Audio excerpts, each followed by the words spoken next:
titled Muslim Refugee Youth, Stories and Strategies Addressing Discrimination and Bullying. We have a few housekeeping items before we get started. If you need help troubleshooting during this presentation, please use the chat box on your right or email info@brycs.org and somebody will assist you. The webinar will be recorded and archived, and all registrants will be sent a follow-up email with that information. You will also be redirected to an evaluation once the presentation has ended. We do appreciate your feedback, so please do take the time to fill that out. All of you have been muted, so as a courtesy, only the moderators and the presenters will be speaking. So during our Q&A session, please use the chat pod on the right to submit any of your questions, and we will go through those questions and select them. If we do not get to your question, any unanswered questions will be posted and responded to on BRYCS blog. And finally, again, a follow-up email will be sent to all registrants with the webinar recording and that evaluation link once again. So without further ado, I will introduce our presenter for today. Nouf Bazaz is the Program Director at ICC Crossroads at the International Cultural Center, which provides counseling, case management, and positive youth development programming to individuals and their families from the Middle East, South Asia, and Northeast and West Africa. She frequently leads trainings on multicultural counseling, refugee resettlement, and vulnerable youth, and she has served diverse populations including refugees, asylum seekers, survivors of sexual trafficking, populations including, survivors in sexual trafficking, incarcerated males, ethnic minorities, and immigrants, indigenous women, and women in conflict zones. Ms. Bazaz has published a chapter entitled God is My Witness, Mothering and Militarization in Kashmir in the forthcoming anthology, Muslim Mothering, Local and Global Histories, Theories, and Practices. She is also currently pursuing her PhD in counseling at George Washington University and holds a master's in trauma and violence transdisciplinary studies from New York University. Thank you, Nouf, for joining us today and sharing your expertise. Oh, thank you so much for having me. It's been such a pleasure so far working with BRYCS. Some of you may have seen the blog post that we wrote, I think it was a couple of weeks ago now, earlier in July, about addressing the same topic. And also we're working right now on a module that will be available early in the fall. And so just to kind of jump right into the topic, I know we only have about an hour and a half. I wanted to start with just a general overview of our programs. What's our mission? Who do we work with? Basically, why are we here today? Why am I the one leading this talk? And then jumping into some statistics on Muslim refugees nationwide, going straight into a case study that can kind of help draw out some of the issues that we want to talk about today. So in particular, bullying and discrimination. But, I think it's difficult to talk about the issue of bullying and discrimination without first really contextualizing it within not just mental health concerns and acculturation concerns of Muslim refugees, but also just the political climate in which they're going to be arriving in and kind of the different ways that will impact their resettlement. And of course, ending with some recommendations that are all coming from our program and everything that we've done. And so we really welcome a lot of questions, particularly on that part, because we definitely want you to see us as partners in however it is that you're going to be implementing these nationwide. So to jump right in, WORD is the large organization that I'm a part of. So WORD is a nonprofit educational organization dedicated to enhancing communication and understanding between diverse communities to mitigate social and political conflict. We use a research-informed foundation for our programming to identify drivers of conflict and opportunities for building strong and resilient communities. And so one of the ways in which we build those strong, resilient communities is through the work of our International Cultural Center. The International Cultural Center was established in 2011 and hosts a number of programs to promote social cohesion and to build community resilience. And the program which I direct is the ICC Crossroads Program. So we are located here in Montgomery County, Maryland, which for some of you who may not be aware is right outside of Washington, D.C. And we provide free counseling, case management, positive youth development services, including groups, mentoring, workshops, as well as education and advocacy for the community and service providers. The majority of our clients are refugees, asylum seekers, recent immigrants. They're from the Middle East, South Asia, North, West, and East Africa. And so because those are our target populations and our target regions, the majority of the clients that we see are Muslim. And so some of the stories that I'll be sharing with you are, just some of the stories that we've heard from the clients we work with, whether it's been in the individual capacity through counseling or through some of our group work in schools. So how many Muslim refugees are actually out there? So we're pretty lucky in that PRM, which is a part of the State Department, keeps very up-to-date statistics on a lot of these numbers. So far this fiscal year, which started up in October 1st of last year, up until pretty much today, that's when I last looked at the statistics, there's been about 60,000 refugees that have been admitted so far into the United States. And of those 60,000, about 27,000 have identified as being Muslim. And so that's roughly about 45%. I calculated that before. I'm not just a math wizard. And as far as where those Muslim refugees are coming from, the largest number this fiscal year has been Syria, followed by Somalia, then Iraq, Burma, and Afghanistan. And there's just a few things I wanted to note here. One is that right now we've had about 7,000 Syrian refugees come in this fiscal year. As some of you may be aware, we're aiming for the 10,000. And this year really is the first year that we've been resettling Syrian refugees in bulk. Before this year, it's been about 1,500 Syrian refugees for all the years combined. And so really this year is the year that we've seen the most. Somali, Iraqi refugees, those have pretty much also been in line. That's pretty much been in line with some of the trends we've been seeing over the past few years. Another thing about this list that I'm sure you guys are noticing is that these are very diverse groups of people. We're talking about countries that are really all across the world, individuals who are coming out of very different situations. The context of exit looks different for pretty much each of these different populations. Prior to migrating and even in migrating and resettling into the United States, all of these groups have taken a very different path. And so, so why are we talking about them all today and lumping them into one? One of the reasons why we're doing that is because, upon entering into the United States, they, for better or worse, are known as Muslim refugees. And there are some commonalities in some of the challenges that they face, as well as in some of the recommendations that can be used to work with this population. To shed some light onto the context of where it is that they're coming, this shouldn't be of any surprise to anybody. The rhetoric around refugees, and in particular Muslim refugees, has not been very positive. It's actually been really exceptionally quite negative. These are just a few of the news articles that I pulled up. These are all within the past couple of months. It didn't take a lot of digging to find them. Really, if you Google Muslim refugees, they're pretty much the first ones that come up. And for your own self-care, I would actually recommend that you not Google Muslim refugees. The first headline over here was, accepting Muslim refugees, American charity over national safety. And that's really a common theme. Whenever we talk about Muslim refugees, it's always within this context of national security and, the safety of our country and all the people within it.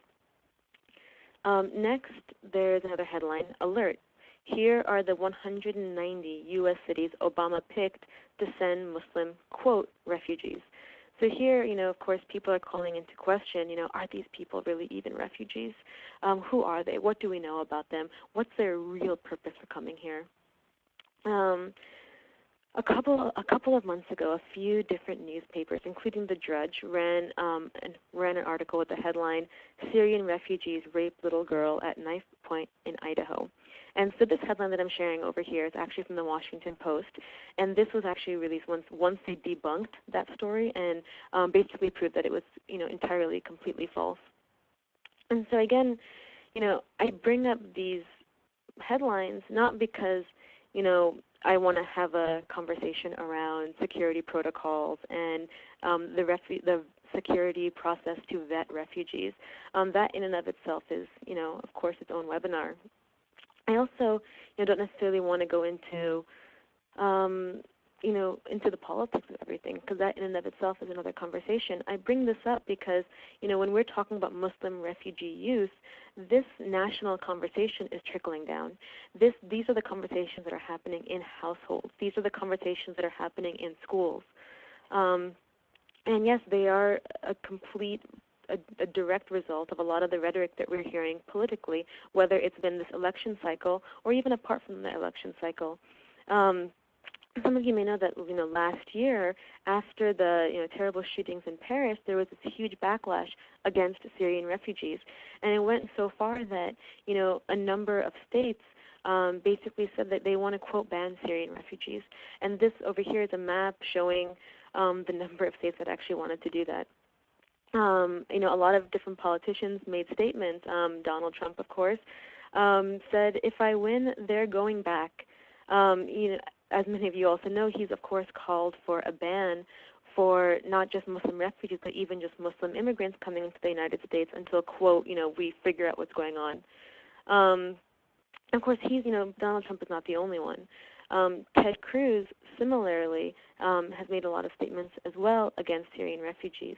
The New Yorker, they kind of coined it as this, quote, religious test, where in a statement he said, President Obama and Hillary Clinton's idea that we should bring tens of thousands of Syrian Muslim refugees to America, it is nothing less than lunacy. Stating that, it's better if they're sent to, quote, majority Muslim countries. And then he adds, quote, on the other hand, Christians who are being targeted for genocide, for persecution, we should be providing safe haven to them. And so again, we're seeing in the politics, creating this dichotomy between, quote, Muslim refugees and all other refugees.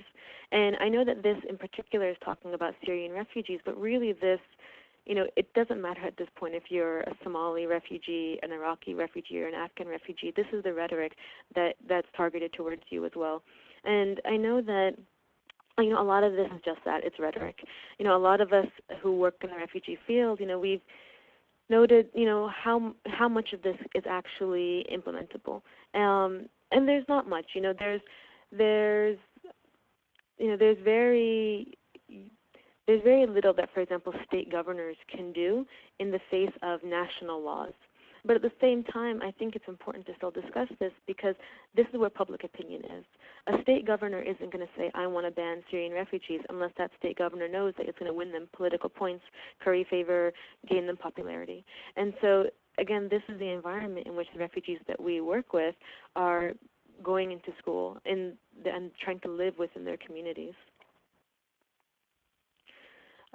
So in addition to, casting all refugees who identify as Muslims under this lens of being a potential security threat, another thing that all of this negative media portrayal does is that it really collapses a lot of the diversity within Islam. There is no monolithic interpretation of the Quran's meaning. There are multiple schools of Islamic jurisprudence.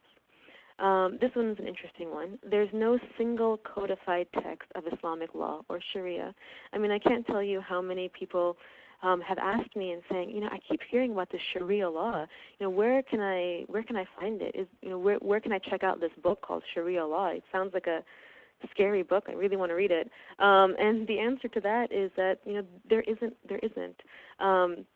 Really, Sharia law again encompasses all hundreds of years of Islamic jurisprudence, multiple interpretations, and for the vast majority, most of Sharia law is concerned with governing how an individual practices their individual faith. So, for example, their prayers, their fasting. That's all within Sharia law. So when we again look at the media and see, all of these new laws that are trying to get passed to, quote, ban Sharia law, what that would in fact do is actually ban the practice of the faith. Moving on, there's no universal Islamic dress. Not all Muslims identify with Arab culture. Many do not speak Arabic. There's great diversity in Islamic architecture, religious practices, observance of holidays. And so this is really going to vary not just from community to community, but from family to family, from individual to individual. And I think one of the takeaway messages that I would love to even, put out with this webinar is this idea that, Muslims really are not a monolith. Sometimes, even inadvertently, we can treat people from other faiths as being a diverse group of people with all of their, unique individual differences. But we don't always do that with Muslims and with Islam. We have in our minds, many of us who are even Muslim, sometimes even this portrayal of what a Muslim should be and what they look like. And it doesn't leave much room for the diversity within the faith. So, for example, the Muslims who are culturally Muslim, but not necessarily religiously observant. We accept that that's a part of other faiths, but sometimes that's a lot harder to stick when we're talking about Muslims, but that's also a reality. For a lot of the Muslim refugees that we're working with, it's a lot of cultural practices, a lot of family traditions that are embedded within this, this description of what it means to be Muslim. So, moving on, I wanted to just kind of, now that I talked a little bit about, really what that macro picture is like for Muslim refugees who are coming to the United States, to really even just, look at one particular case. So I have here a case study of Omar. Omar is a 16-year-old refugee from Iraq. His mother was killed during the war, and shortly after, he made his way to Jordan with his dad and younger brother. Omar reports witnessing many things he is trying to, quote, forget, and has started opening up to us about his mother's death.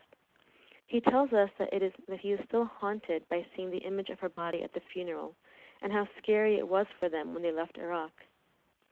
He was referred to us by his caseworker following reports from school that Omar had begun, quote, acting out.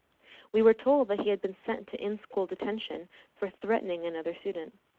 When Omar came in to meet with us, he was soft-spoken and respectful. He said that it felt good to talk to someone who understands, that it felt like he was talking to a sister or a cousin. He told us that he used to like school, but not anymore. Now other kids call him a, quote, terrorist and tell him to go back to where you came from. He says that he tries not to get into fights, but if someone starts a fight, he has no choice but to fight back. When it's not the students, he says it's the teachers who make him uncomfortable when the topic of Muslims or Islam comes up in class, and they don't do anything to stop some of the hurtful comments about his religion. When we spoke to his teachers about the bullying, they told us that there was little that they could do. They said they wanted to help Omar, especially academically as he was falling behind, but it was so difficult since Omar had trouble concentrating, constantly looks, quote, spaced out in class, is disorganized, and often fails to complete his homework assignments. So I know that we probably have a very diverse group who are joining us, whether some of you may be counselors, some of you may be working as case managers, maybe working in schools. And there's a lot of different things that you can pick up from Omar's case. One, that yes, of course, he is a refugee. And again, entering into what can be a very difficult environment to enter into the United States. Omar reminds me of another refugee that we worked with. We'll call him Ali, and he's the one that I actually spoke a lot about in our blog post. And I remember that when he arrived to the United States, it was after many days of traveling, when it was just me and him, he kind of turned to me and he whispers, he says, Nuz, like, what's it like here for Muslims? Is it safe? Like, are we going to be okay? And that really is a reality for a lot of the Muslim refugees that come over here. Many of them have fled from persecution, different forms of persecution. It's been a very difficult road coming here, and there is that fear that, upon entering here into the United States, as opposed to it being this safe haven where they can really focus on the healing process and moving forward, sometimes it's new persecution and it's new bullying, which can in many ways be re-traumatizing. And because, of course, Omar, he's a victim of bullying. A lot of people might be picking up that, he is showing some signs of post-traumatic stress. He's having some difficulty regulating his emotions, and he is very alienated. And so when we think about Omar, and really when we think about a lot of our clients, I like to think of it within, this trifecta of mental health issues, acculturation issues, discrimination and bullying, because really you can't look at any of these in a vacuum. They're all interacting with each other in different ways. And again, within that Muslim refugee context, despite all the vast differences and diversity among individuals and communities, there are some things that are commonalities. So just looking at mental health, Omar's case sheds light onto the role of trauma into the lives of refugee clients that we serve, and how the trauma can inhibit them socially, academically, professionally. Oftentimes, the effects of trauma in youth can present as aggression or a lack of concentration, which then initiates a chain reaction of disciplinary measures that fail to actually address the underlying trauma. And in fact, those disciplinary measures, they really only further alienate the client and the family from the school and staff at the time when close collaboration is needed the most. And that is, in fact, what had happened in this case. Other mental health concerns are, of course, depression, anxiety, acculturation difficulties, somatization and physical health problems. And I wanted to really briefly touch upon this last one as well, which is grief and loss. A lot of times when we think of grief and loss, we think of loss of life. And I think that is important. In Omar's case, he lost his mom, and that grieving process and that mourning process is going to be very significant to his development. For a lot of the refugees that we have worked with, they've lost a considerable amount of just people in their lives. And some of them have lost those people in really quite horrific ways. They've been killed in front of them. For others, maybe the person hasn't necessarily been confirmed as killed or dead, but is missing. And in some ways that unresolved, complicated grief carries its own weight. But I also wanted to talk about, loss of the way of life, loss of significance. We don't always immediately think of these when we think of grief, but in a Muslim refugee context, and really in a refugee context in general, it's very important. For the refugees that we work with, they are fleeing from, absolutely horrible contexts. Places where, it's just things that we can hardly even imagine, But at the same time, it had a sense of familiarity to them. It was chaos, but it was somewhat a chaos that they knew and that they understood, and that they knew some of the tricks as far as how do you navigate it. What do you do today so you don't get yourself killed? When they come to the United States, though, it's a whole other ballgame. It's a completely new, different landscape, and in addition to all the different things that they're going through, you can't take away just the fact that it's a completely different system. Even just taking our healthcare system. I've lived here most of my life. I'm about to get my doctorate, and I don't even understand our healthcare system. Expecting a newly arrived refugee to understand it is, it's ludicrous. Our school system, our education system. There's so many things that are really very new and can be very shocking. And then loss of significance. For some of the refugees who come over here, whether it's the youth themselves or their parents, back home, they felt like their life had purpose in some way, that they meant something to someone, that they had some kind of honor, some kind of dignity. And then sometimes in the refugee experience, that's one thing that can be lost. Here in our agency, it's always very interesting to me that when we meet with our clients, initially early on, we think that the trauma that they really want to delve into is the war trauma. They want to talk about, everything that happened to them, quote, over there. But a lot of times it really is quite the opposite. A lot of people have been so traumatized by the resettlement process itself, and they've felt so disrespected by people who even work in resettlement, who, as well-intentioned as they might be, can disrespect clients. And sometimes just that trauma on top of trauma is really what becomes the most salient issue for a lot of the clients that we work with.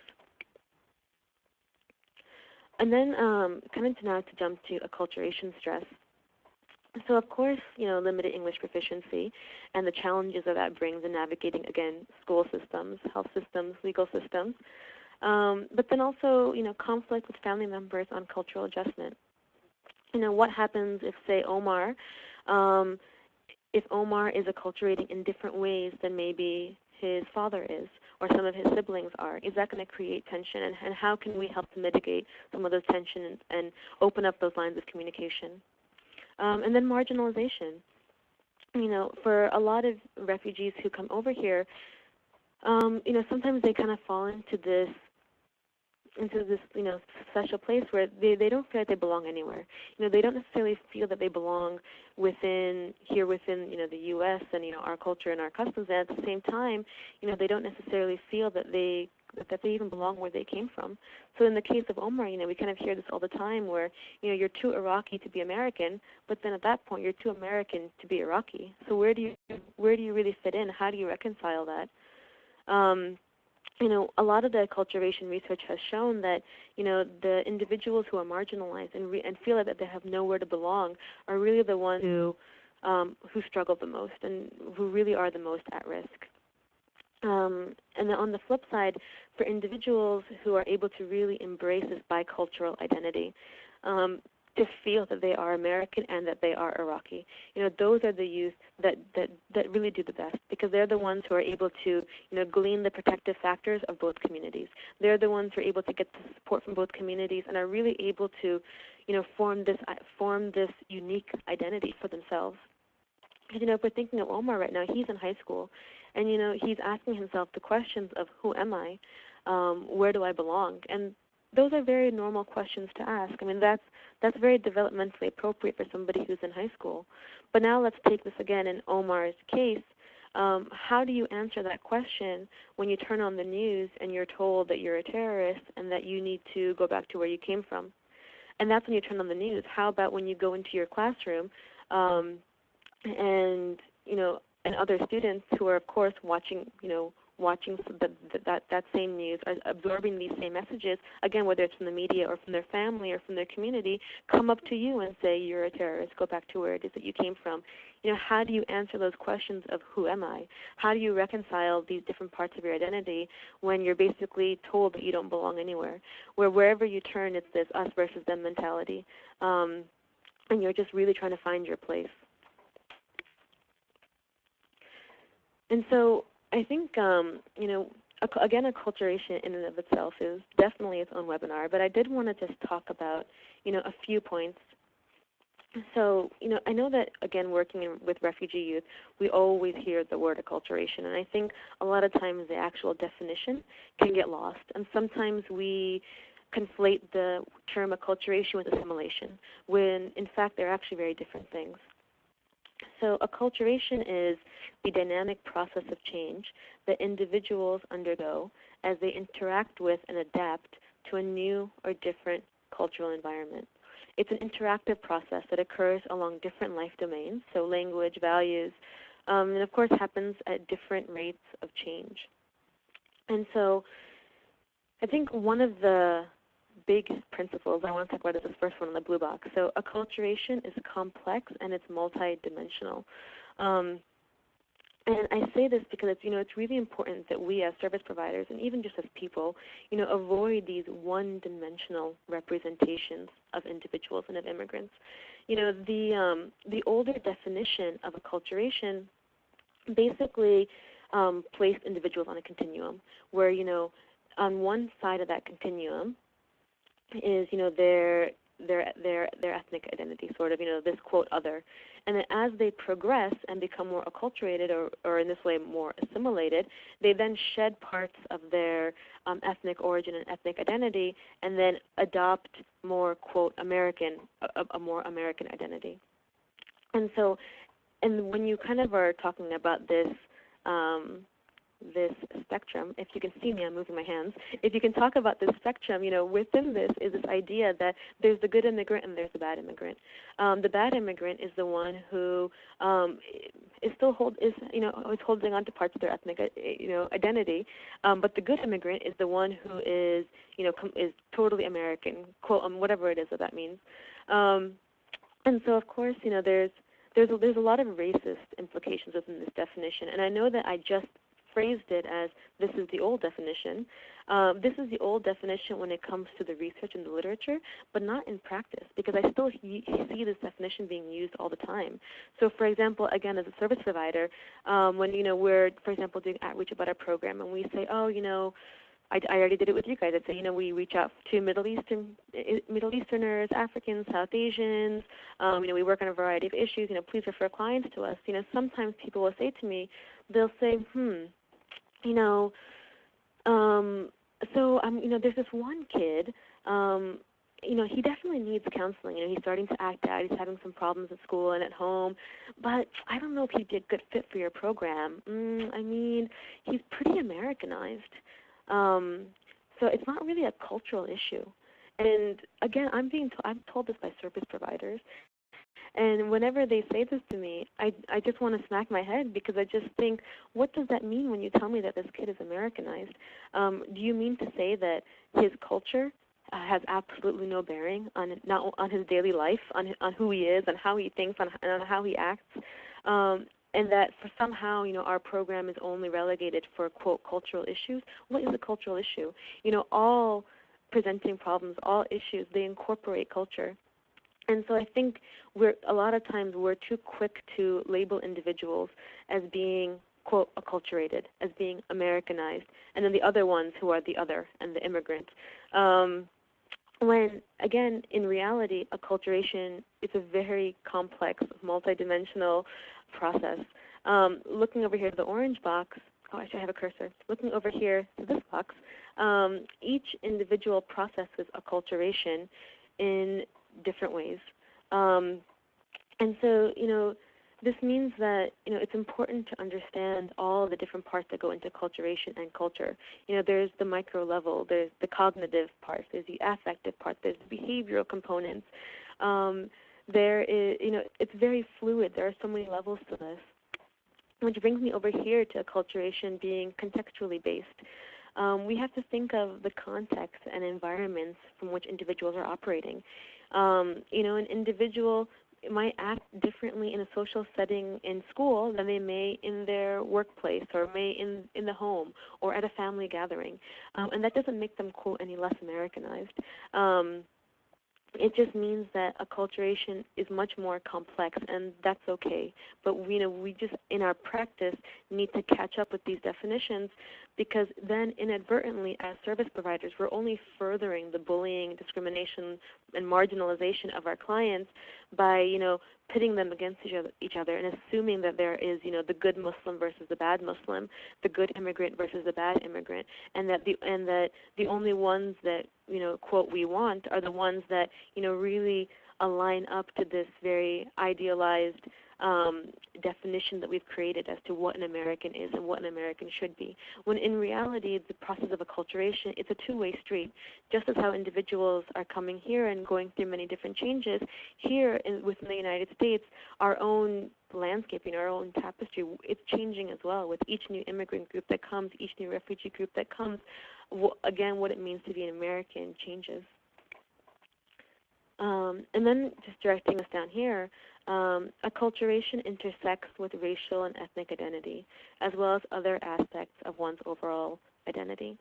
So we can't, again, parse out the ethnic and the religious identity with other people's identities. So, for example, in this context, when we're talking about Muslim refugees, a Somali refugee who is dark-skinned is going to have, again, a very different experience than somebody who is maybe Muslim American and light-skinned and is able to kind of, quote, pass a bit more.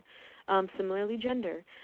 Muslim young males and Muslim young women, they both encounter the different challenges, the different stereotypes that they're up against, the different kinds of fear, the different kinds of images that are thrust on them, the different expectations that are thrust on them.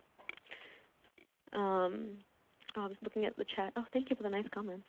It's a bit funny. I do these presentations all the time, but this is the first time doing it in a web base, so I can't see all of you. So it makes it a little bit different. Let me see over here. Perfect. Okay, so now to jump to bullying and discrimination. So earlier this year, we did a survey of about 110 Muslim youth, again here in Montgomery County, Maryland, to really get a better picture of what bullying and discrimination looks like for them.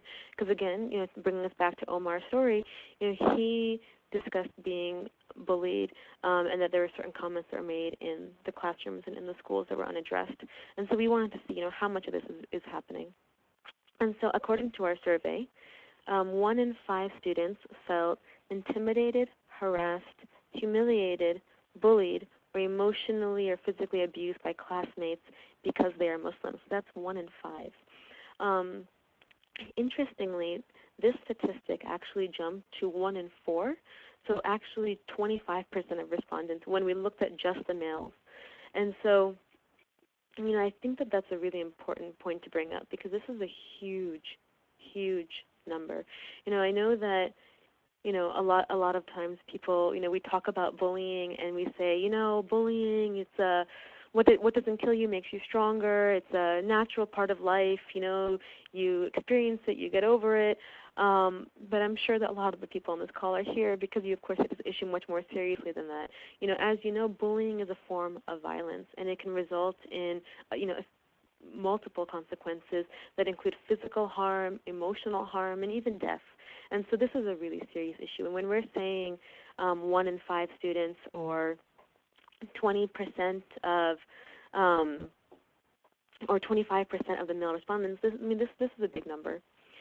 And again, the stories that we've heard from people range from the quote more overt bullying of, one girl told me a story of, she was walking down the hallway and somebody comes behind her and tears off her hijab and again calls her a terrorist and tells her to go back to where she came from, just like in Omar's case. For a lot of the other students that we work with, it's really these microaggressions as well. So these very, quote, more subtle comments that are just, at this point, a day-to-day occurrence for individuals. Our next statistic here is 10% of students felt like a teacher or school administrator has treated them unfairly because they're Muslim.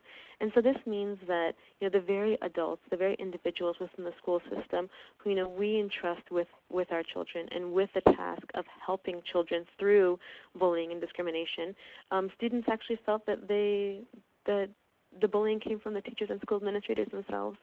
And I think that this is also an important statistic to bring up because, I know that, of course there are going to be examples where a teacher will, make a very overt comment towards a Muslim student in the classroom. But a lot of times it's also what the teacher doesn't do. So, for example, one of the students that we work with said that the topic of Muslims and Islam, again, came up in class, and somebody made the comment, oh, well, those extremists like ISIS, they don't represent the majority of Muslims. And then somebody else in the class said, oh, no, they do. Yes, they do. And the teacher basically said nothing. They just kind of ignored the comment and moved on. Another example I have of this is, again, in one of the schools that we were working with, one Muslim girl, she came up to me because there was a magazine that was passed out in her classroom, and it was really soon after the attacks in San Bernardino, and it basically was like the headline, the magazine cover said it was a picture of some individuals who were visibly Muslim, and they were basically in a child's bedroom building bombs, and the headline over it said, "When jihadists pose as suburban parents." And not only was this magazine handed out in this classroom, but it was handed out and not discussed. It was given out to the students, and then at that point, the teacher didn't feel that there was a need to have a conversation around it, which actually almost makes it worse, because then all of a sudden, everybody who gets this magazine, they look at this cover, they look at the headline. I mean, God knows if people actually read the stories anymore, but they see this and they think, oh my God, like, this Muslim kid next to me, Omar, how do I know he's not a jihadist posing as a suburban high school kid?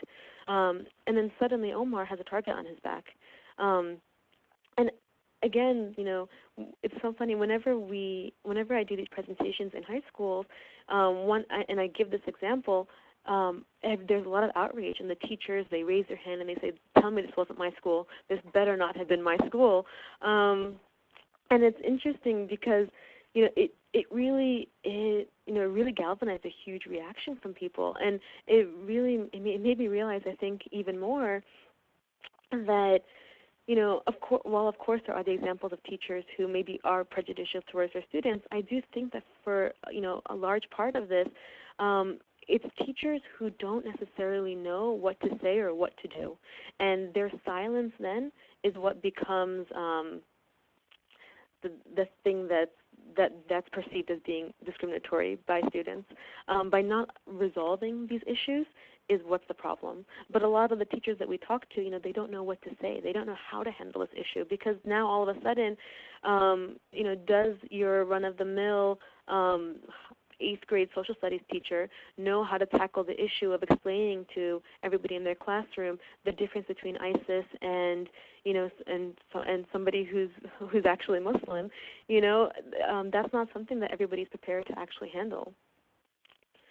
So coming back here to our statistics, so this third one, 8% of students felt that their classmates or teachers have treated them differently because they wear traditional Islamic symbols. And so, of course, this statistic affected our female participants more than it affected our male participants. We've heard so many different stories from girls who cover their hair and thus are more visibly Muslim. Just the fear that they feel. One student was telling me how she was walking home from school, and there was somebody passing by in a truck who just suddenly starts screaming and cursing at her. And this is somebody who's in high school who then just literally runs the rest of the way home. And for a lot of the students, if it's not themselves that they're worried about family members. For a lot of people, they might have, for example, a mom, a sister, an aunt, somebody else who covers their hair and thus is visibly Muslim, and then in some ways can be targeted for violence. Looking over here at the last one, 15% of students felt isolated or excluded from social situations because they're Muslim. So I think that this is a really important statistic to talk about, particularly when we're talking about bullying, because the experience of bullying can be a very isolating experience. You feel like you're alone. You feel like there's nobody who understands you. And again, when this is happening at such a critical developmental stage, and we're talking about elementary school, middle school, high school, literally years of isolation, exclusion, harassment, humiliation. At that point, we have to understand the ways in which it's going to really, affect the development of individuals' personality, of their ability to feel safe, ability to feel happy.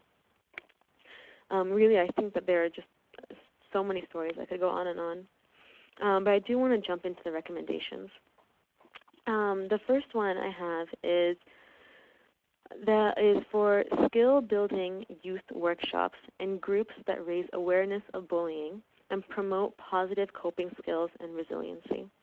So I really can't overstate how important this is. We've already talked about how bullying can be a very isolating experience. And so, the youth that we're working with, they really, over here for raising awareness, this is such an important part because, especially because of the microaggressions, sometimes for some of the students that we work with, they haven't even named that what's happening to them is bullying, just because of the way in which the bullying is manifesting. One example of this is, I had a student tell me one time, she said, I kind of have an example of something, but it's really quite subtle. It bothered me, but it's subtle. I just have to get over it. And I said, oh, well, what happened? Tell me what happened. And she said, well, I was in the classroom, and the teacher made a comment about how, she saw somebody wearing hijab, and she pointed at me and said, just like hers. And then the teacher went on to say, you never know what they can be hiding under there. And so, that's just, an absolutely horrible thing to say. but two, the thing that struck me the most is how the student who was telling me this prefaced it as, I have a really subtle example of something that kind of happened. It upset me, but, there's nothing I can do about it. This to her was a subtle example. I mean, if this is a subtle example, I don't even want to know what the non-subtle examples are. And I told her that. I said, this doesn't sound very subtle to me. This isn't a very small thing. And she said, yeah, actually, yeah.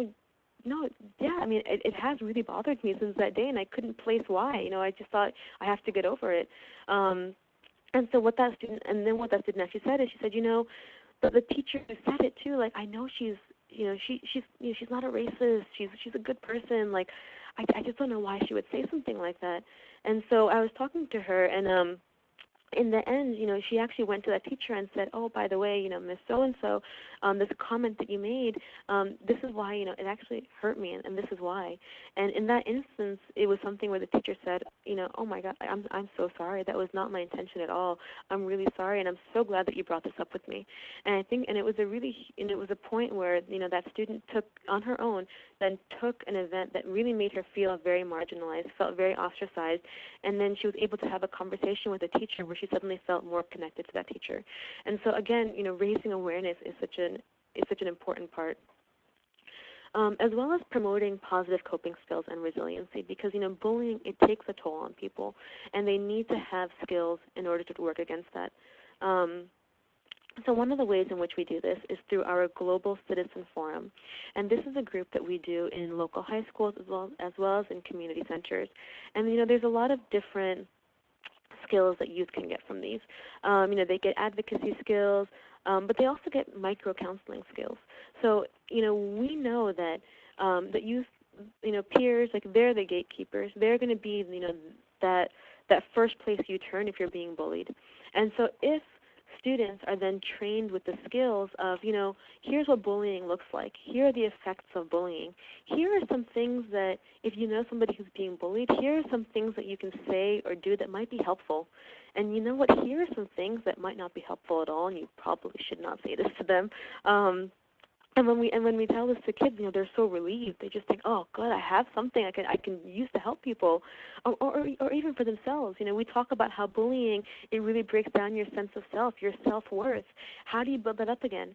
Again, not everybody is going to be able to find their way to a mental health counselor. That we would love that, but we know that's not the reality. So how can these same individuals then turn to, again, their peer groups for support? And we hope that when they come to our group, they get the skills on how to do that. And, a lot of the feedback that we've gotten has been, very similar, where they've felt more confident and they felt that they could turn to people if they had a problem. And then our Global Citizen Forum, it uses a cyber civility curriculum, and this is one of the memes that some participants had created when they're trying to, again, raise more advocacy around this issue of bullying, and kind of, a lot of times, just to, I think, put like more of a human face on what does bullying look like, what do the effects look like. Cyber crises, this is another thing that we go through. These are just examples of some parts of the curriculum that we go through, so you can get an idea. Talking about the impact of mental health, talking about how do you know when one of your peers or one of your friends is going through a crisis? How can you help them? It's interesting. One of the first times I did this training with youth, I said, if you have a friend of yours who says that they want to hurt themselves, how many of you guys are going to tell an adult? And not a single person raised their hand. And I was actually really surprised by that. I said, wait, not a single one of you? And I said, how come? Like, explain it to me. Just explain this to me. And they all were just in general consensus, and they said, I don't want to get my friend in trouble. Like, maybe their parents are going to get mad at them, and then they're going to start hurting themselves even more. And there was, again, this general consensus that, I hate to say it to everybody here, but they just said adults make it worse. They're like, we don't want to tell any adults anything. And I said, you know what, I think you have some fair points. I understand where it is that you're coming from. But then through the training that we led them through, we really helped highlight the importance of engaging with trusted adults and different ways in which you can do that. So if you, for example, know somebody who's being bullied but who doesn't want to reach out for support, how can you encourage them? And at the end of that training, when we asked that question, at that point 100% of students said that they would turn to an adult. And we really appreciated that. The next recommendation, so extracurricular activities and youth groups that foster positive youth connections and train peer advocates to become upstanders. So there's a lot of overlap between this recommendation and the last. The big thing here, though, again, is fostering connections. So one of the ways in which we did this was at an event that we hosted a couple of months ago, and it's part of a series now that we're hoping to coin as Courageous Conversations.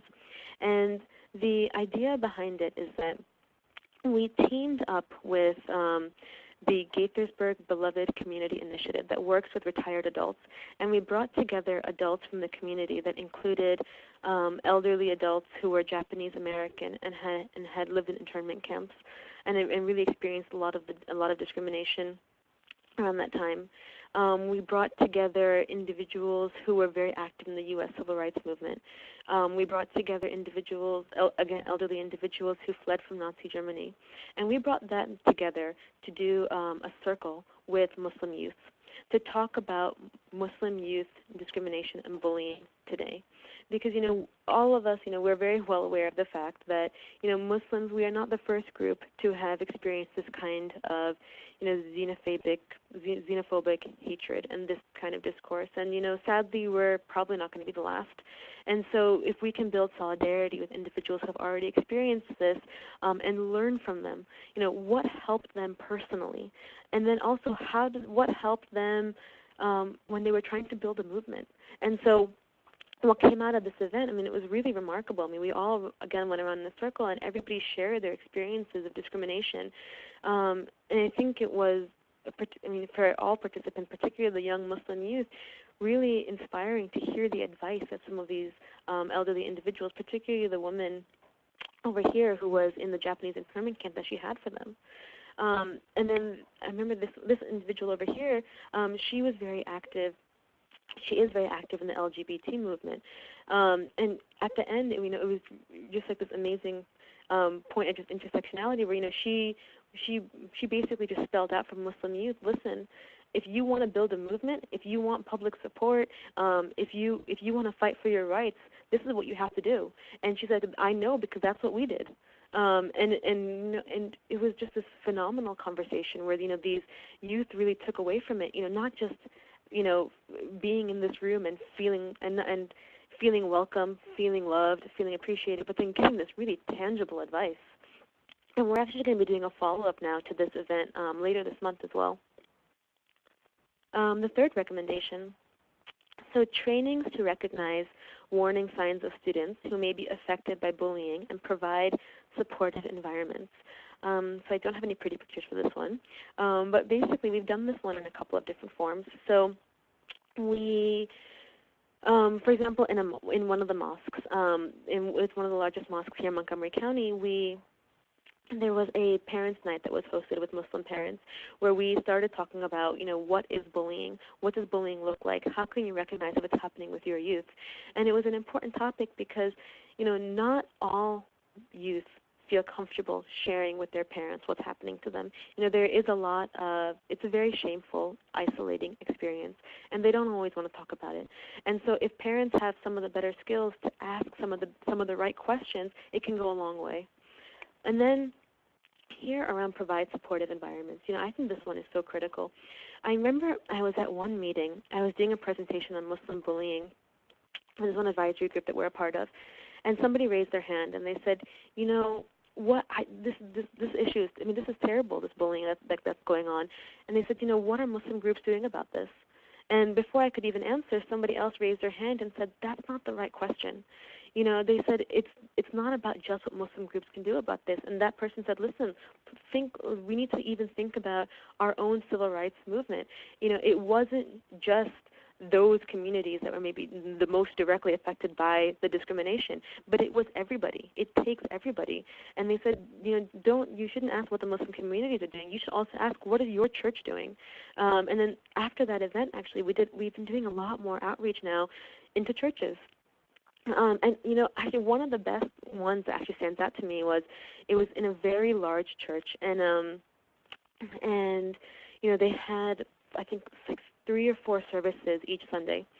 And what they had me do is after each service lets out, there is a coffee hour, a tea hour. And so I did an hour presentation on the Syrian refugee crisis and how people can help Syrian refugees.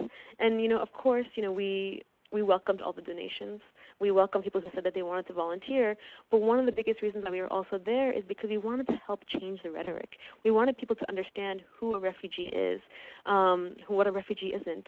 We wanted them to understand what the security process is like. We wanted them to understand what their concerns are like during the resettlement period.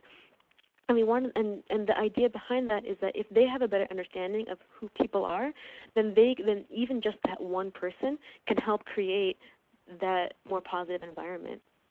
And this one was really, it was just really spectacular because, as I was talking about Syrian refugees, and for a few of them, people stood up and said, I'm a refugee, and they were refugees from different countries, mostly from African countries, and they said, and I'm telling you, it was the same thing. It was the exact same thing. And it just humanized the issue in such a deep, profound way. And another thing that happened in that same church service is the pastor, she's fantastic, and she said, Nuf, I want you to speak during the coffee hour, but the coffee hour, it can be a little self-selective. Some people can leave. I also want you to have a wider audience. And so in addition to that coffee hour, I spoke for 5-10 minutes at the end of each of her services. So that's when, everybody's there and they're not allowed to leave. But the part that was really phenomenal about it is just how she introduced me. And she really humanized it. And she said, you know what, I brought Nuf here to talk about bullying of Muslim youth. And she said, this is a personal issue for me because my son's best friend is Muslim. And no 10-year-old should be scared to go to school. No 10-year-old should feel unwelcome. And when she introduced me in that way, it was just so powerful because suddenly, it was an issue that affected everybody. And these are events that we're, again, just continuously doing. Any community center that'll have us, any faith-based organization that'll have us, we will do a presentation because we know that, again, it's more than just collecting donations. For us, it's just that we want, we want refugees to feel welcome here, and that goes a huge way into doing that. Next, cultural competency trainings for teachers, counselors, and school staff. So I know that everybody here has probably been to cultural competency presentations that are probably not very good. That sometimes is the hallmark of cultural competency presentations.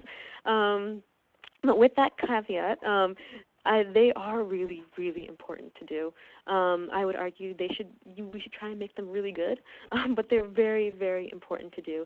Again, we are always doing this for teachers, counselors, and school staff because of that earlier statistic that I had mentioned about how, again, 10% of students reported feeling discriminated against by a teacher or school or somebody from the staff. And so, again, it's really important for teachers to be able to understand how it's the things that they do, but also the things that they don't do. We really want to parse out, what does discrimination look like? What are the different forms that it takes? Discrimination today is very different than it was 10 years ago. The cyberbullying has changed things. The whole conversation around an awareness on microaggressions has also, started to shift the narrative. And, and it's really important that teachers, counselors, school staff are aware of these issues. So often, people will say to us, oh, well, that's not really happening here. It's not an issue in our school. It's not an issue in our community. And then we'll go in there and we'll say, so who's this happening to? And then everybody raises their hand. And we say, really? It looks like it's an issue. And so, doing these trainings is a really good entry point to not just, create the dialogue and the relationships and lay down the framework for education, but it also is a really good way to get referrals. So that's another reason why we always do this. And then our last recommendation is safe reporting mechanisms for redressing student complaints of bullying or harassment. You know, again, all of us working in refugee resettlement, we know we can do our absolute best, but if there's absolutely no way for students to actually report instances of bullying, I mean that's absolutely huge. There needs to be clear protocols put into place. And in order for those clear protocols to be put into place, it does require a lot of community building. It requires a lot of meetings. I wanted to show this picture over here. So this is taken a few weeks ago.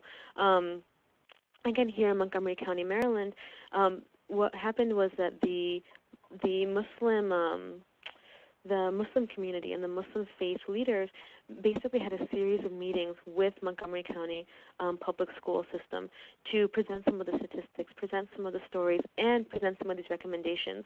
And so there are a few things that came out of it. One of the things that came out of it was that, this over here is our county executive, that he signed a proclamation stating that, Muslim Americans, which of course includes Muslim refugees, are a vital part of Montgomery County, and that we're not going to stand for discrimination or bullying against this group. It's a symbolic step, but it's definitely a step. After this meeting, we had another meeting with people from the school board who exactly laid out to us, if somebody is being bullied, this is what you do, 1, 2, 3, 4. This is exactly how long it'll take. This is the exact form. This is who you send this form to. And so that it's helpful to know because, again, for a lot of the Muslim refugees that we're working with, there are so many complicated systems. And now if we have to throw onto them another one as far as bullying, it's too much. The biggest thing I tell people is, listen, if you're working with a refugee family, you need to be consistent and you need to be clear. You need to tell them exactly what they need to do and exactly what they can expect in the process. You don't want there to be any surprises because that's not fair. You want to tell them exactly what it entails. Because, so often, because people they have very valid questions. They'll ask, well, if I report bullying, is it going to be a public report? Are people going to be able to ostracize me? What are the repercussions of reporting? Or why bother reporting? What can even be done about reporting? So educate them as far as, what are some of the things that can come out of reporting? What does that process look like? I really can't highlight, overemphasize the importance of that, because so often people say to us, they're like, oh, we don't want to report it, why bother? It's too much of a hassle. It's easier to move. And when we think about how much of a pain moving is, and we think that God, moving is easier than reporting bullying, that's horrible. And so it's really important that, again, we sit down with our school administrators and say, I need to know exactly how to report a bullying claim, and if action isn't taken, I want to know who else I complain to. And it's also important to know that there are a lot of things that are also happening on a federal level. We've been attending a lot of those meetings just because of our proximity to the White House in D.C., and basically every instance of bullying because of religious discrimination has to be reported on a federal level. So there are a lot of different places that you can go to for support. If you feel like it's not being taken seriously in your school, go above them. If any of you feel that there's some incidents of bullying that's not being taken seriously, you can even reach out to me and I can help guide you towards some of the folks to get in touch with. So on that note, I wanted to open it up to questions and comments. I see some questions in here. Let me see. Jackie, did you see any in here that you wanted me to address right off? Whatever you see there that you feel that you want to answer, I see we have some good ones, so that's at your discretion. Oh, I see this one here by Emily Johnson. Okay. Do you have any further recommendations for dealing with bullying between the Muslim students? I have seen a lot of bullying between Sunni and Shia students, Iraq and Iranian students, or girls who wear hijabs or girls who don't wear hijabs, as well as non-Muslim students. Oh, yeah, that's terrible. I'm so sorry. One thing that I would suggest is, I think on the first that you're probably already aware of is,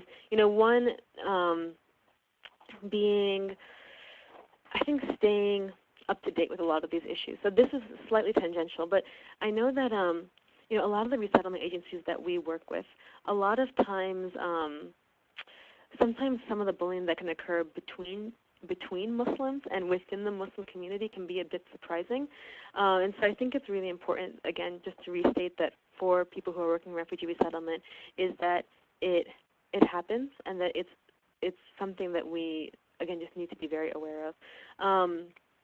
I know that one suggestion that I might have for you here is, here in Montgomery County, we have something called the Conflict Resolution Center, and they help with mediations.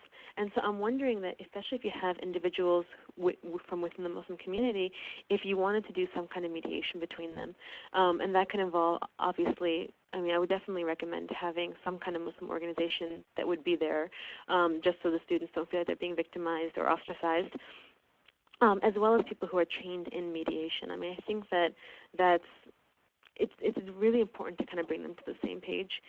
This is, again, it's something that we hear about a lot. But I see you also noted here Muslim and non-Muslim students. I remember at one of the resettlement agencies that I was doing a presentation with, they brought up the question about Muslim versus and non-Muslim students, so the bullying between the two. The one that they kept talking about was between some of the African immigrants and some of the Arab immigrants, and some of those issues. And another piece of advice I had for them was to also take it slowly, and to also take it one step at a time, because a lot of times a lot of this discrimination and a lot of this prejudice is so deeply rooted that sadly there is no one magic bullet, one magic slogan, one magic event that's going to really get rid of these. I think it's just a matter of, slowly building that in and creating that progress. And so I think on an individual level, having some kind of mediation, but then on a wider level, to do some of the events that I had mentioned. So for example, the one where we brought together the individuals who had experienced different forms of discrimination and persecution to kind of talk about their experiences and really humanize the other, that those things can also go a long way as far as that community piece. Let me see. For schools or organizations not in the D.C. area, do you have suggestions for references and materials to be used with youth groups, for schools, or for community conversations on this subject? I would suggest going to, I know on a federal level right now, like the Office of Civil Rights, as well as some of the other places that do a lot of work around the idea of religious discrimination, that they have also been publishing some resources that can help individuals kind of around the country. So I would definitely suggest looking there. And then for materials to be used with youth groups, and if you want to even, I know my email is here, if you want to send me an email about that as well, I can also follow up, because I can see how it is that we can make some of our training materials used in different countries, in different parts of the country as well. And then we had this one. We had a Muslim young girl slapped by neighborhood boys. Her mother refused to file a complaint. How can we help our clients in these situations? For a lot of the clients that I've worked with as well, they haven't wanted to report, to necessarily file a claim. Even just that example of the girl who had brought that magazine to me, she didn't want to report that to the school. And there are a lot of different reasons as to why they don't want to report it. Again, for some of them, they have fears of retribution, of bullying and discrimination getting worse if they were to report it. And so, I think that, we can all agree that it's definitely their choice to make. And so if I were you, I would set up a conversation with them, a meeting with them, and really try and dissect some of the reasons as to why they wouldn't want to file a complaint. If some of them are issues that they bring up that you can resolve, so for example, the idea of the level of anonymity, if something can actually be done, if there's some tangible logistical information that you can actually provide to them that would answer their questions and kind of help them directly with this issue that they were struggling with, that could help. But even that being said, I do want to have the caveat that they're not necessarily going to report. And so one suggestion that I would also have is that, again, bullying and discrimination is a very disempowering experience. it feels absolutely terrible. And so I think that as service providers, the most that we can do is give them our recommendation, tell them that we're here for support, that we're here to help, but also to help, respect and honor their choices, and just say, it's completely up to you. You decide what you want to do and how you want to do it. If you change your mind, I'm here. And I think that even just like showing that level, I'm sure you probably did this as well, but just showing that level of respect can also help them feel more empowered, and can also help build that trust, so that if they do decide to report, or if another incident happens, they'll remember you as the person who respected them and was really kind to them on that day, and then they'll come to you. Do you provide services to students in Fairfax County, or do you only work with high school students?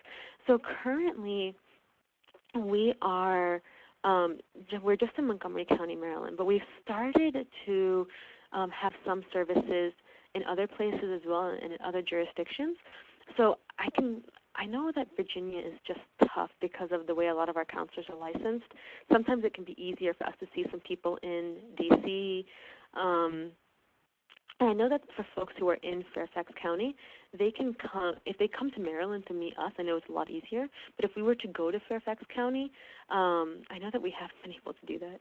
And so if you want to actually even just message me privately as well, I can either direct you to some resources in Fairfax County, or see if you have a particular case, how it is that we can work with that individual, either here in Maryland or potentially in D.C. And as far as you said, you only work with high school students. So we work with middle school students, high school students, and older. So it's not just high school students. This one, there's a lot of bullying between Sunni and Shiite students. What will you do in this case? Shall you inform the school? Oh, that one. I feel like these ones just break my heart. Oh, they're so sad. When you say shall we inform the school, I think that for me, I would treat bullying as bullying. Yeah. I would definitely address the bullying. Whether it's talking to schools, whether it's getting parents involved, whether doing some kind of community mediation, some kind of event. And if you want to tell me where it is that you're located, I might be able, if you want to message me where you're located, I might be able to point you to some resources that might be in your area as well. We have two questions from above, one from Larry Newman. Where can we find outlines or course materials for cultural competency training? Okay.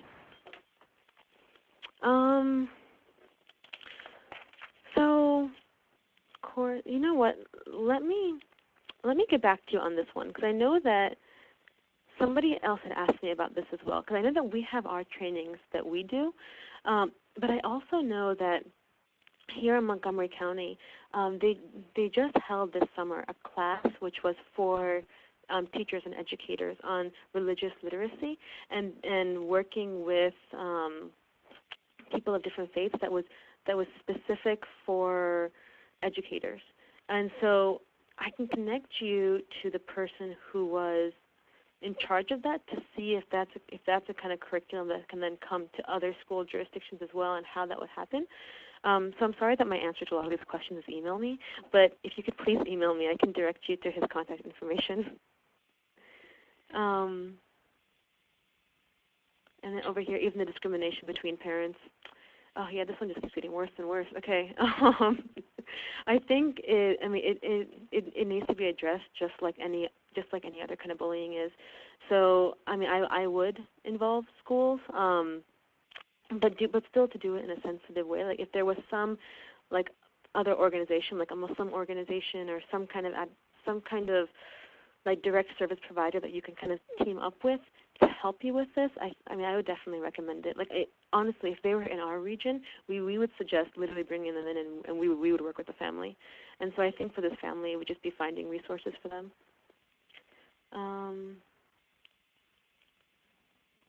How would you educate Native students to treat fairly their refugee classmates? I think it's interesting. It happens in so many different ways. So, for example, in the groups that I had run through for the Global Citizen Forum, a lot of what we do there is, we talk about a lot of these issues, but we also talk a lot about our commonalities too. And so I know that, when you bring diverse youth together, and particularly when you bring them together around like skill building or around some kind of community service, and they're working together, that has a much larger impact than if you were just to bring together diverse youth and have them, debate each other on a stage. I think that when you have youth working together, naturally a lot of those walls, they start to come down. And then again, because that's what we also do within our Global Citizen Forum. We work together on community service projects, but then at the same time, we have facilitated conversation. So, we have somebody who's a trained facilitator in some of the mental health and some of the conflict resolution, having those conversations. One thing that we've also found that has really been helpful is the whole circle methodology, and we've done that more than a few times. That's where basically instead of again bringing youth to an event and lecturing them or having them debate each other, you basically have youth sit in a circle, and sometimes you can have a number of different circles, and pose different questions that the whole group then answers. And so, again, I facilitated a number of these, but I've also been trained in the conflict resolution methodology behind them. But I'm sure you can find people who've had similar training. But basically, we did this for two events. The first was between youth and law enforcement, when we wanted to bring youth and law enforcement together to have conversations. And then the second event, which was when we had the elderly folks from the different communities and the Muslim youth. And within that circle, we asked, a few questions like, can you name an example of discrimination that you've experienced, somebody close to you has experienced? And then from there, the questions build and build and build to getting more personal. And when you do those kind of circles in really diverse groups and really diverse settings, people they can empathize more with each other. They can see more of each other's viewpoints, and they can connect more with one another. And so for us, the circle methodology has really worked really well. This one, I think there's one, right here. I don't want to miss this one. Are there social media guidelines or resources we can share with other students? A lot of bullying my students encounter comes from other students under fake profiles or accounts. And although we talk about having private profiles and not accepting people you don't know in general safety, it seems these bullies always find a way to harass through one social media platform or another. Have you experienced things like this before? How can we handle that? Oh my God, cyberbullying is the absolute worst. It is terrible. There are a lot of resources on this. So we, of course, have our own curriculum on this.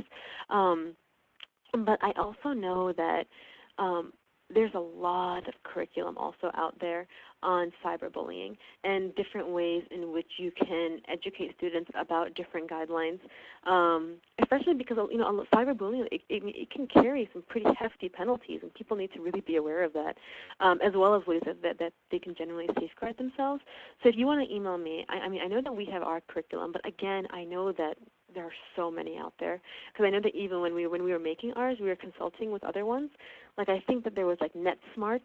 I think that was one of the companies that had a lot of materials around cyberbullying. There's definitely not a lack of materials there. Let me see.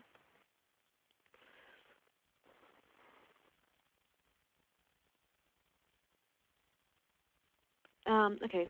So how to effectively advise Muslim refugees on how to deal with situations when they get treated badly by people in public by accusing them of being terrorists, and should they go back to their home country, and how should they react to situations like this? That's a really good question, because that happens a lot to a lot of the individuals that we work with. And what's also interesting is that for the individuals that it doesn't happen to, it's everybody's fear. It's my fear as a Muslim woman living in the United States that I'm going to be berated. I'm not even a refugee, that I'm going to be berated in public and told to go back to where I come from. I mean, I think that's everybody's fear. And I think that for a family who has particularly experienced that, I would really speak to the family and really validate their experiences and say, that is just so awful. I'm so sorry that you had to experience that.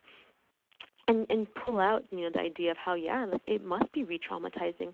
I can't imagine what it's like for you that you actually are a refugee because you fled your country from terrorists, and people are calling you a terrorist. I cannot even imagine, like, the pain that you must be going through. The fact that you worry every single day that your family abroad is going to be killed by terrorists, and people here are calling you the terrorist.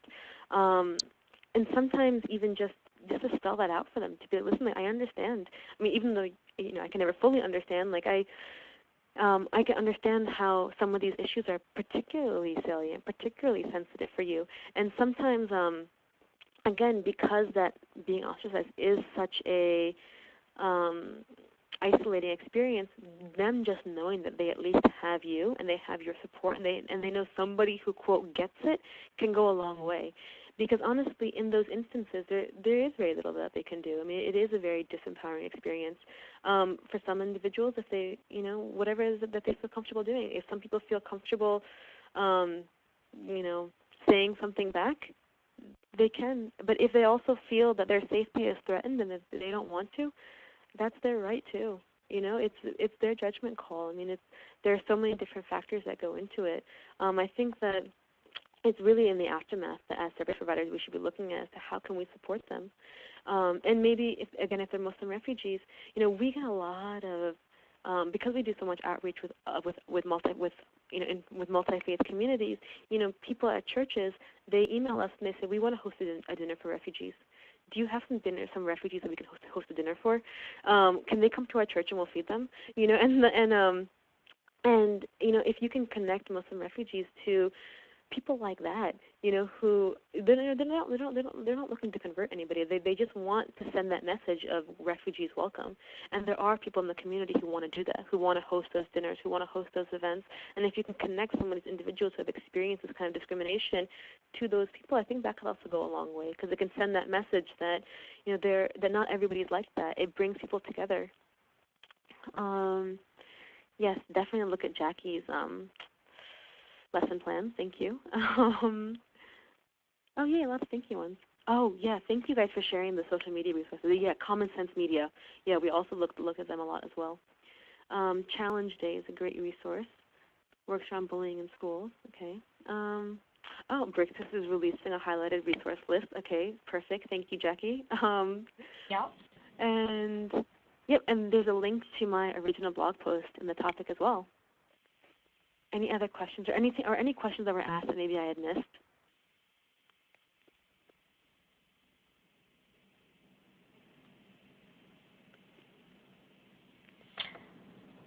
Okay, well, with that, I will, it looks like we have one last question coming through. Oh.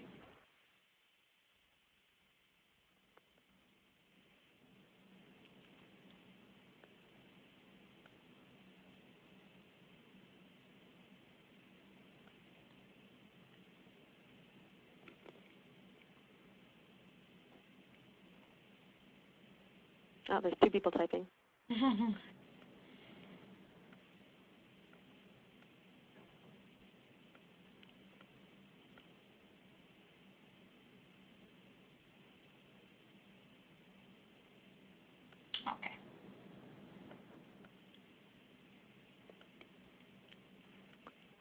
Oh, okay. Oh, perfect. Neither of them are questions. They were just thank yous. Okay, great. Perfect. Okay, well, with that, if we didn't get to your question for whatever reason, we encourage you to do visit that blog, that original blog post that Noof did for us, and you can continue the discussion there. And then if you see at the bottom of your screen, we have ICC Crossroads contact information as well as BRYCS. And then when we close out the webinar screen here, you'll be redirected to an evaluation, and we'd love to hear your feedback, in addition to all the wonderful comments you've been leaving us, and that'll help us plan for future webinars. Yes, and I just need to second that. I think I'm also guilty of not always filling out the evaluations, but I promise you they really are very, very helpful because they help us to understand what works and what additional resources could be helpful and how else we can improve the presentations. Okay. Well, thank you so much for joining us, Noof. It was very, very helpful information. Great. Thank you so much. It was a pleasure. Thank you, everybody. Bye. Bye-bye.